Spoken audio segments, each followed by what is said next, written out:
Soon, the officers of the Indian Army will receive Indic training. They will be taught the ancient art of warcraft and statecraft. Arthshastra and Bhagavad Gita should, in any case, be must-read for all Indians.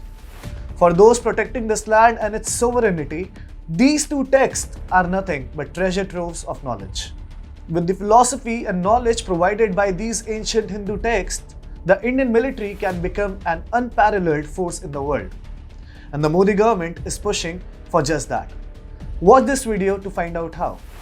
Hi and welcome. You're watching TFI English, the national socio-political analysis arm of the TFI Media Group. I'm your host Tribhuvan, and in this video I will tell you why the Modi government is starting Hinduizing military training with Gita and Arthshastra lessons. Let's begin. A long overdue step is finally being taken. A respectable country does not shy away from embracing its glorious history. India, however, under the so-called secular way of life since independence, has continually discounted ancient cultural glories, which date back by several millennia. What India lacked for the past 75 years was the political will to proudly embrace its heritage and the root the idea of modern India firmly in where we as a civilization have come from. With the Modi government, things are changing, and they are changing fast. So, the Indian military establishment is now actively considering the proposal of including ancient texts like Bhagavad Gita and Arthshastra in the current military training curriculum.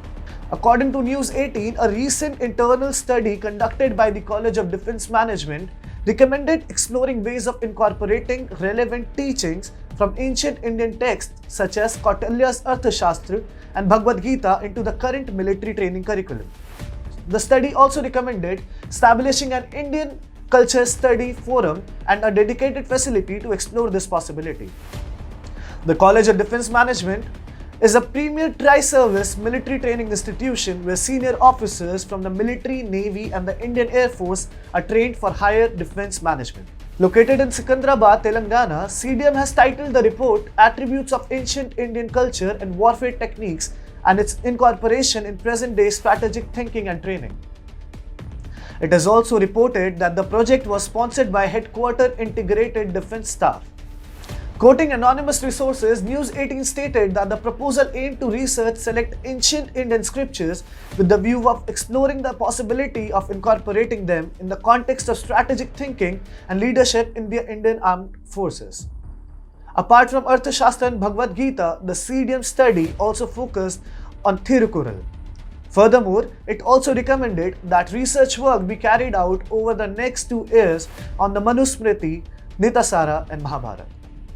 Finally, India is not shying away from incorporating ancient knowledge about warfare and statecraft into its modern military training curriculum.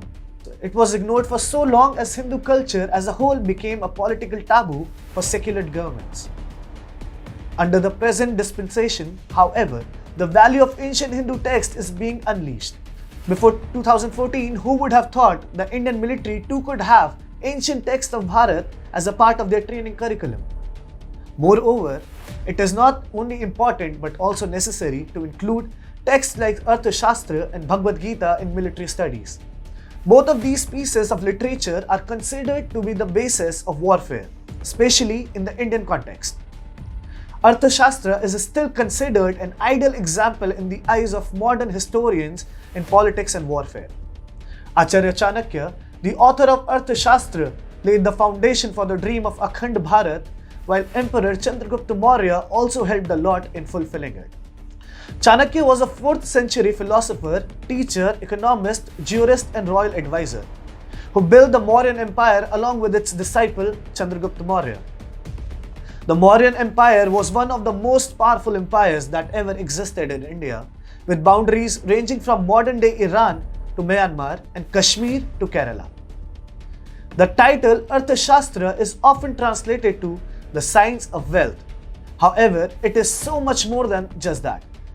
It includes lessons on the nature of government, law, civil and criminal court systems, ethics, economies, markets and trade, and the method for screening ministers, diplomacy, theories on war, nature of peace, and the duties and obligations of a king. What is best about this text? That it is rooted in Hindu philosophy.